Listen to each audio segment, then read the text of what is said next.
You ever buy something for your kids that lights up their world, only to have someone try to rip it away for no good reason?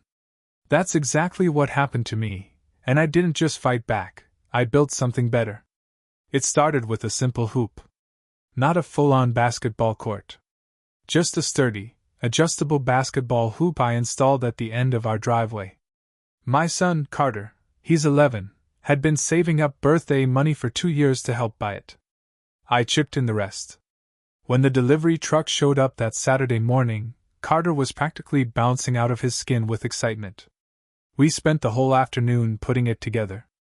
And I mean mostly me, but Carter was handing me tools and giving running commentary like a color analyst on ESPN.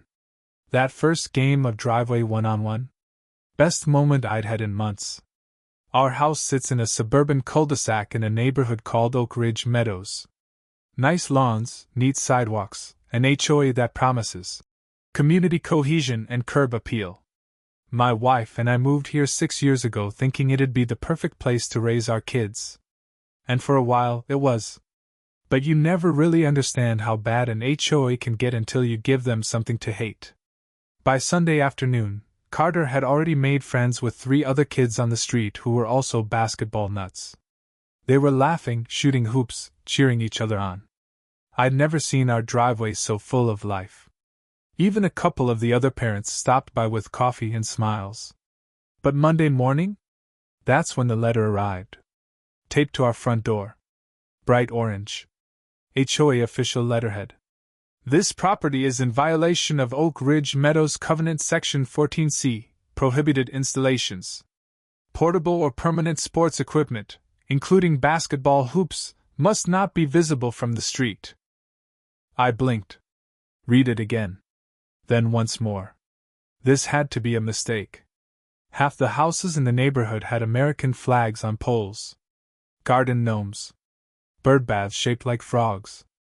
I'd seen kids riding bikes, scooters, skateboards. Heck, one guy even had a putting green in his backyard visible from the road. So why was a basketball hoop suddenly the enemy? I figured it was a misunderstanding. Maybe just a warning. So I sent a polite email to the HOA board explaining the situation, how the hoop was set up only during the day and rolled back at night. I also asked them to consider how many kids were enjoying it and how it brought families together. That was my first mistake, assuming reason would work. The next day, I got the reply. It was cold, curt, and firm. The basketball hoop is in violation regardless of usage time. Please remove it immediately or face a $100 daily fine. And just like that, something that brought joy to our family and neighbors became illegal. Now, I'm not the kind of guy to fly off the handle. But this got under my skin. Carter saw me reading the email and asked, "Are they making us take it down?" I looked at my son, his shoulders already slumping. And I realized this wasn't about a hoop. It was about control. So I replied one more time, respectfully requesting an appeal and a chance to speak with the board at the next HOA meeting. And while I waited for their answer, something strange started happening. Every day that week, I noticed a white SUV drive slowly past our house around 4 p.m., just when the kids started playing. At first, I thought it was coincidence. But then I saw the person inside, a woman named Trish Holden, who also happened to be the HOA vice president. Trish was infamous for her compliance reports. Word around the block was she had turned in 3 families for having mismatched patio furniture. So I waved at her. Friendly. Neighborly. She didn't wave back. Instead, the next morning, I got another letter. This one said the fines had officially started. $100 per day, backdated to the original notice. My blood boiled. That hoop had been up for 5 days. That's $500. I checked the bylaws again. Section 14C didn't mention portable hoops specifically. And there was a clause, Section 14E, that allowed temporary recreational equipment for short-term community use. So I printed it out, highlighted the clause, and sent it back with a message. Let's talk this out at the next board meeting. Then I marked the date, Thursday, 6 p.m. Community Center. I was ready. Thursday evening rolled around fast. My wife and I packed up Carter's homework and dropped him off at a friend's place. I wanted to keep him out of this mess for now. I showed up 10 minutes early to the Oak Ridge Meadows Community Center. It was already half full. Some people I recognized, others I didn't. A few gave me nods. One guy I didn't even know whispered as I passed, "You're the basketball hoop guy, right?" That's when I realized this wasn't just my fight anymore. At exactly 6 p.m., the HOA board members took their seats at a long folding table. At the center was Judith Crane, the HOA president. Early 60s, sharp suit, tighter smile. On her left, Trish Holden, the same woman who'd been slowly cruising past my house all week. And to the right, a few quiet members who looked like they'd rather be anywhere else. Judith tapped her gavel lightly. "Meeting is now in session. First order of business, community violations and enforcement." That's when Trish leaned forward, cleared her throat, and began reading from a binder: my address, the nature of the violation, the amount of accrued fines, and the deadline for removal. She was trying to make it sound formal, clinical. I raised my hand. Judith gave a nod, barely looking up. "Mr. Langford, you have something to say?" "Yeah," I said, standing slowly. "I want to appeal the fine and request a variance on the hoop. It's temporary, it's portable, and it's brought more kids outside this week than I've seen in the past year." Judith didn't flinch. "Section 14C prohibits visible sports equipment." "Section 14E," I replied, holding up my copy of the HOA guidelines, "allows temporary recreational setups for community enjoyment. This is that." There was a moment of silence. Then, someone in the audience spoke up. "Actually, my son's been over there playing every day. It's the first time he hasn't been on a screen in months." Heads turned. Another parent chimed in. "Same here. My daughter's finally made friends." Judith pursed her lips, clearly annoyed by the support I was getting. "I understand your points," she said tightly. "But the fact remains, this equipment violates the aesthetic guidelines of our neighborhood. If everyone puts up hoops, where does it end?" And then Trish added, "If we allow this, we're inviting chaos. Basketball leads to noise, crowds, possibly even vandalism." You could feel the tension shift in the room. Someone near the back muttered, "That's ridiculous." Another man spoke up. "You're worried about kids playing basketball but not about 3 houses down the street parking on their lawns?" Judith tried to regain control. "Let's stay on topic, please. This isn't a debate." That's when I dropped the real reason I was there. "I've done my homework," I said. "You've fined me without due process. And you've overstepped your authority. I also pulled the last 6 months of violation notices, and funny thing, 80% were issued to homes with kids under 18. That's a pattern." Trish's face turned red. Judith's jaw tightened. "Mr. Langford," she said, her voice low and cold, "if you do not remove the hoop, we will proceed with legal action. You are not exempt from the rules." I nodded, calm on the outside but boiling underneath. "I understand," I said, "and I'll respond accordingly." Then I walked out. But I wasn't giving up. Not by a long shot. When I got home, I didn't go inside right away. I stood in the driveway, staring at the hoop. The same one Carter had helped me set up with so much joy. It wasn't just a toy, it was a magnet for something good. Something real. I pulled out my phone and started making calls. I spoke to neighbors. I spoke to friends in nearby neighborhoods. I even spoke to an old buddy of mine who used to work for the Parks Department. Over the next 48 hours, I learned 2 very important things. 1. The HOA did not have the right to enforce fines retroactively without a hearing. 2. There were no local ordinances prohibiting a homeowner from creating a community-use recreational space, so long as it was on private property and insured. And that gave me an idea. If the HOA hated my hoop so much, what would they do if it wasn't just a hoop anymore? Sunday evening, I posted a message in the Oak Ridge Community Facebook group. "Hey neighbors! Since the HOA has made it clear that my son's hoop can't stay, what if we turn the whole driveway into something better? A community court. 1 hour a day. Supervised. Family friendly. Let's give the kids a safe, fun place to play, together. The reaction? Explosive. Dozens of comments. Parents cheering it on. Grandparents offering to donate benches. One guy even offered to bring his portable scoreboard. Of course, not everyone loved it. Trish left a comment. This is not authorized by the board and is in violation of community regulations. But it was too late. The idea had landed. By Monday afternoon, my driveway looked less like a piece of private property and more like a pop-up recreation center. A neighbor down the street dropped off cones and a bench. Another brought bottled water in a cooler. A family 2 blocks over rolled up with lawn chairs. And by 4 p.m., the bouncing sound of a basketball echoed like a heartbeat through Oak Ridge Meadows. Carter was thrilled. He and 5 other kids from the neighborhood were running drills, laughing, passing, missing shots, high-fiving. I stood back, letting it all unfold. We set ground rules. Playtime was limited to 4 to 6 p.m. on weekdays and 2 to 6 on weekends. No profanity. No roughhousing. Parents had to be present. And every child had to wear a reversible penny jersey, donated by a former PE coach who lived on the next block. I even printed a laminated sign and nailed it to the fence. Oak Ridge Neighborhood Court, for families by families. But while the neighborhood kids were discovering layups and teamwork, the HOA was prepping for a full-court press of their own. Trish strikes again.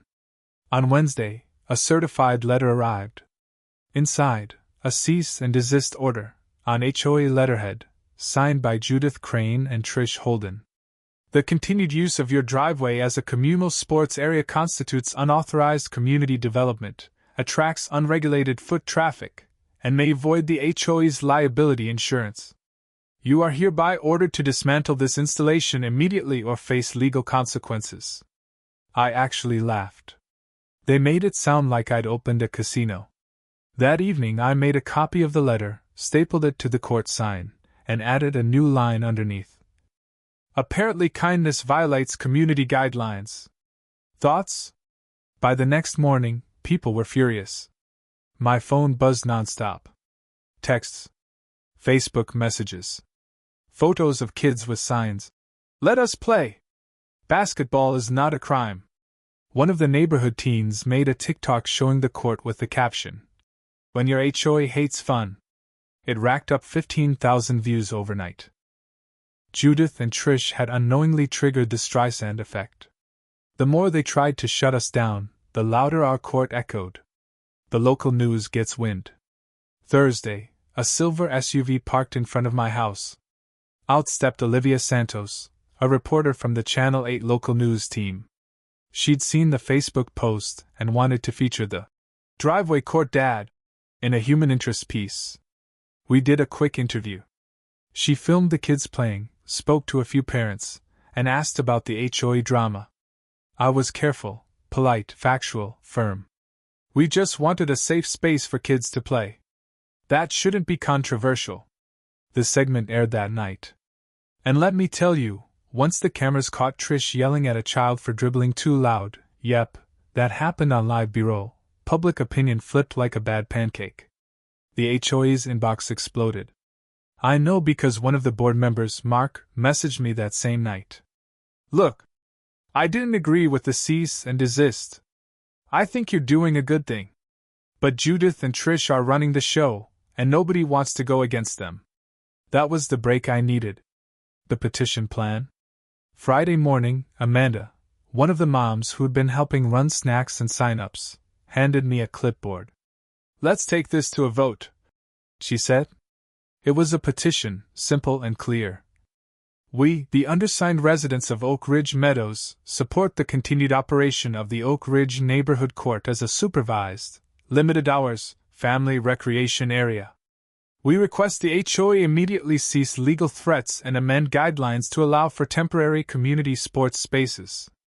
By Saturday afternoon, we had 83 signatures. That night, I sent a copy to the HOA board via email and also posted it in the community Facebook group. Judith responded the next morning. We appreciate the enthusiasm, but petitions do not override governance rules. Fine, I thought. You want rules? Let's play by the book. Calling a special meeting. According to HOA bylaws, which I now knew very well, any homeowner could request a special meeting with 25 signatures. I had more than triple that. So I submitted the formal request, along with proposed agenda items. Suspension of enforcement actions against the court. Temporary variance to allow driveway sports installations. Discussion of updated recreation policy for family zones. The meeting was set for Wednesday night. But by then, the court wasn't just a neighborhood attraction, it was a symbol. The calm before the showdown.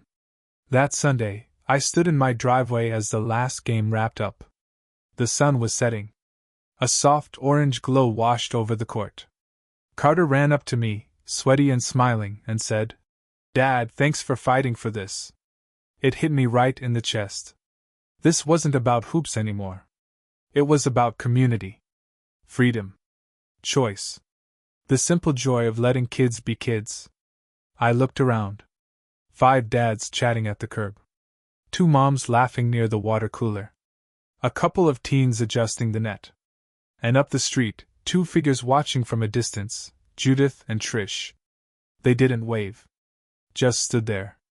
Arms crossed. Probably wondering how it had come to this.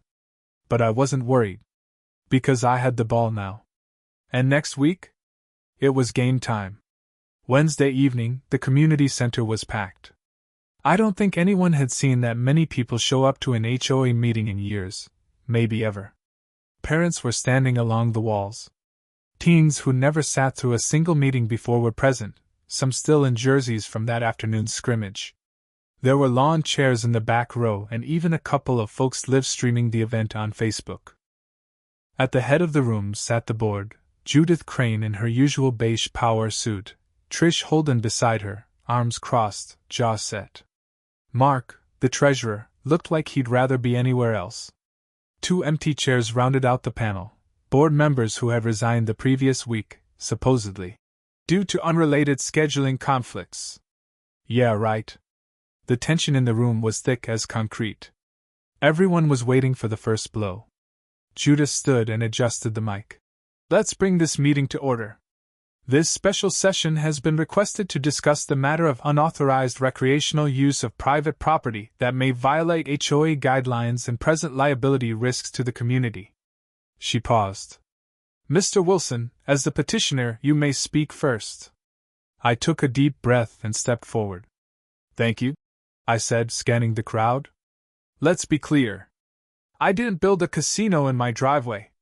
I didn't turn it into a skate park or start charging admission. I put up a basketball hoop for my son. When he invited friends over to play, their parents came too. They brought water, snacks, cones, even chairs. And when the HOA told us to shut it down, not because of real danger, but because of aesthetics and personal opinions, we decided to speak up. I held up the petition. 83 signatures. That's not a protest. That's a community saying, we like this. We want this. A few people clapped, quickly silenced by Judith's glare. She cleared her throat. Appreciated. But this is not about popularity contests. It's about procedure. HOA guidelines prohibit permanent or semi-permanent recreational structures in front yards. That includes basketball hoops. I removed the base and placed the hoop on wheels. I countered. It's not permanent. And I move it when not in use. That's not the point. No. I cut in. The point is that this HOA has spent more energy trying to remove a basketball hoop than they did replacing broken streetlights last year. Amanda stood up. Can I say something? Judith sighed. Public comments will follow after the board's remarks. I think we'd all rather hear from the people first. Mark interrupted. The crowd clapped again, louder this time. Judith reluctantly nodded. Amanda walked to the mic. My son has ADHD. For years, we struggled to get him into social sports. He'd melt down during team games at school. But here? He plays. He laughs. This court gave him confidence. It gave him friends. You want to take that away because it doesn't match the shrubs? More parents stood. One after another. This isn't just a hoop. It's hope. I haven't seen my kid this happy in months. We moved here because we wanted a neighborhood. This court made us one. Then, finally, a voice from the back. You tried to shut down the best thing that's happened on this street in years. And for what? So it stays quiet enough for your yoga sessions? That one hit hard. Judith's face was flushed. Trish whispered something in her ear, but she ignored it. Mark stood up again, holding a folder. I'd like to read something. He opened a document and began reading aloud, an internal HOA email chain between Judith and Trish. They weren't just concerned about the court.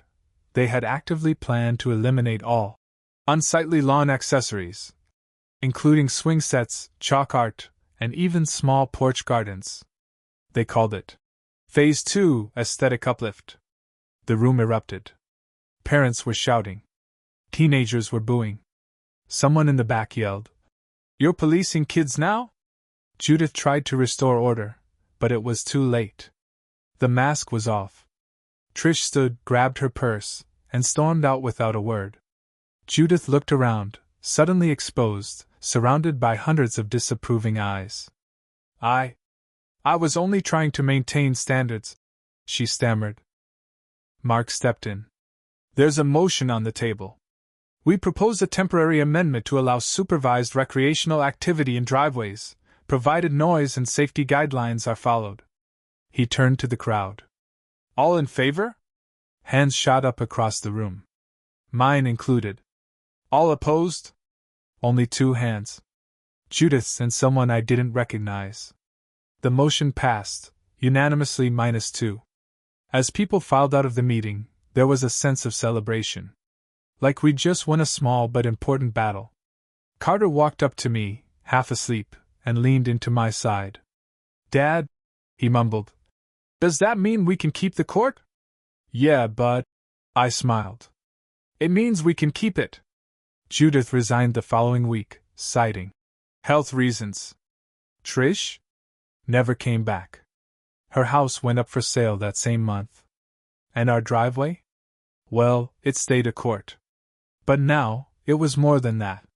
It was proof that sometimes, standing up doesn't just protect your own space, it gives your entire neighborhood a place to belong. The resignation of Judith Crane set off a ripple effect through the entire Green Cedar HOA. Trish officially stepped down via a typed letter taped to the clubhouse door. No apology, no explanation. The HOA board was gutted, and per the bylaws, a special election was held to fill the vacancies. I didn't run. I'd done enough for one man. But Amanda? Amanda stepped up. She ran for president, and won by a landslide. Turns out, the woman who had once quietly supported her son from the sidelines of our driveway court had the poise, the heart, and the clarity the board had been missing. She didn't make promises, she made plans. Transparency. Community-focused decisions. And most importantly, fairness. The court stayed up, of course. But more than that, Amanda led the charge to revise several outdated rules, especially those involving front yard recreational structures. The community was finally evolving, or so we thought. About a month into Amanda's leadership, a glossy trifold flyer appeared in everyone's mailbox. No return address. No signature. Just bold font and dramatic phrasing. Is our neighborhood becoming a playground? Property values at risk? Uncontrolled activity on the rise. The letter was signed by a group calling themselves the Green Cedar Concerned Citizens Committee. No one had ever heard of them. They claimed the basketball court was attracting non-residents, encouraging noise pollution, and bringing down the serenity of the community. They also included selectively cropped photos of teenagers mid-game, implying chaos, even though the kids had done nothing wrong. I was furious, but Amanda was livid. They don't even have the guts to sign their names, she said, holding the flyer up in her kitchen. Cowards! She called a meeting immediately. During that same week, Mark, now treasurer again, found something weird. While doing a deep dive into past HOA budgets, he discovered several expense entries labeled Noise Mitigation Services and Community Aesthetic Review. The payments had gone out monthly during Judith's presidency, but they weren't listed under known vendors. In fact, the checks were made out to a consulting firm that didn't appear to exist. Mark looked closer. The address? A P.O. box. He brought it to Amanda, and together they launched an internal audit with the help of a third-party CPA. What they uncovered stunned all of us. Over $14,000 had been quietly funneled into what appeared to be a shell account created by none other than Judith Crane's cousin, operating under a fictitious company name. The funds were listed under vague categories like Visual Standard Evaluations and Youth Activity Monitoring. Youth Activity Monitoring? They were literally paying someone to document neighborhood kids. Amanda didn't waste time.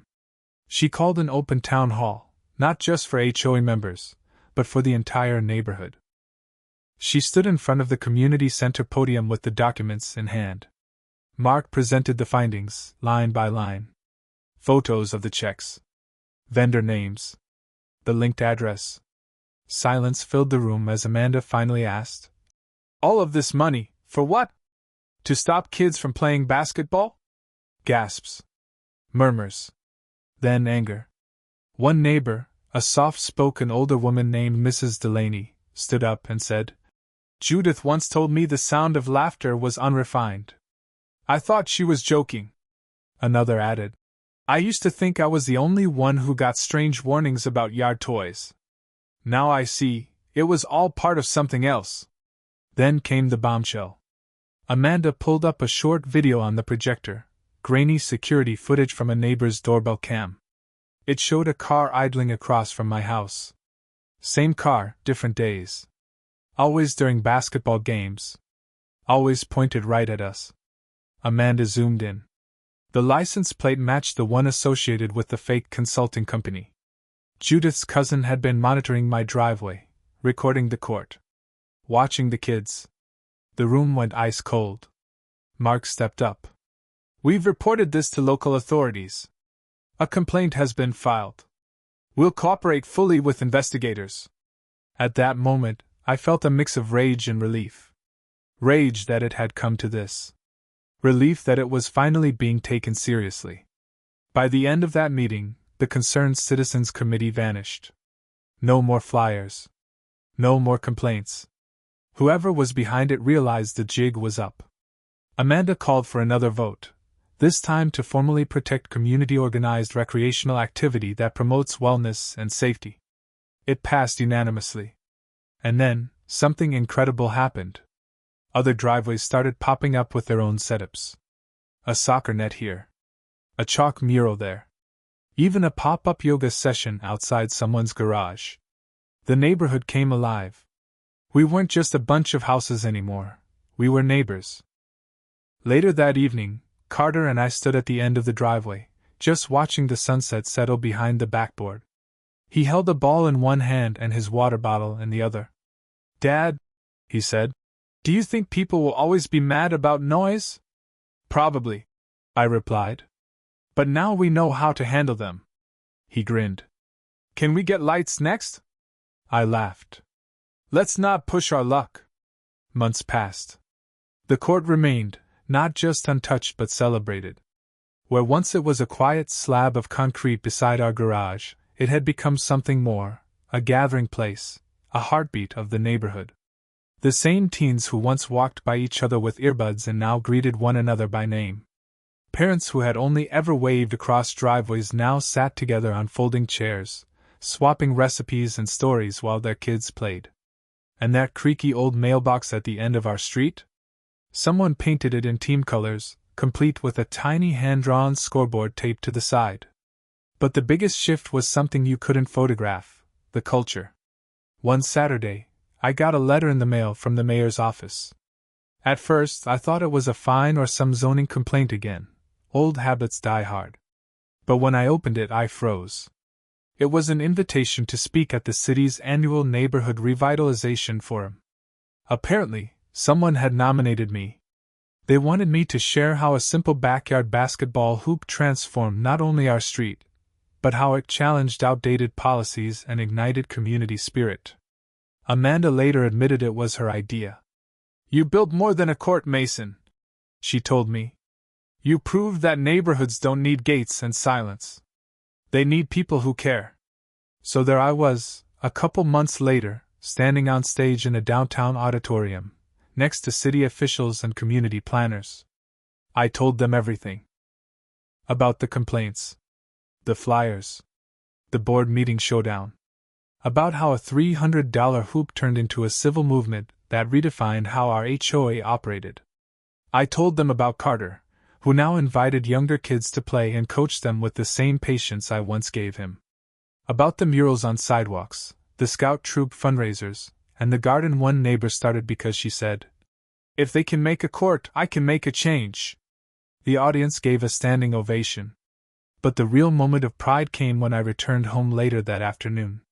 Carter was out on the court again. A little girl was shooting free throws, and missing badly, but he was cheering her on like she was in the NBA Finals. That was the legacy. Later that week, Amanda called a meeting. "This community doesn't need more rules," she said.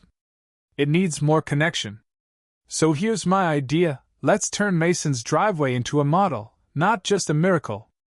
She proposed the HOA fund 2 more public play areas in underused corners of the neighborhood, a mini court near the park, and a community lawn where residents could host games, outdoor movies, or barbecues.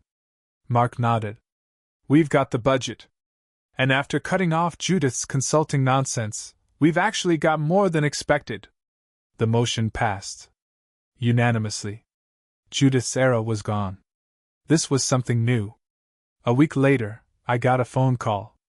It was from a blocked number. I almost let it go to voicemail, but curiosity got the better of me. "Mason," the voice said. "It's Judith." My stomach tightened. She didn't waste time. "I heard about the speech. The park. The changes.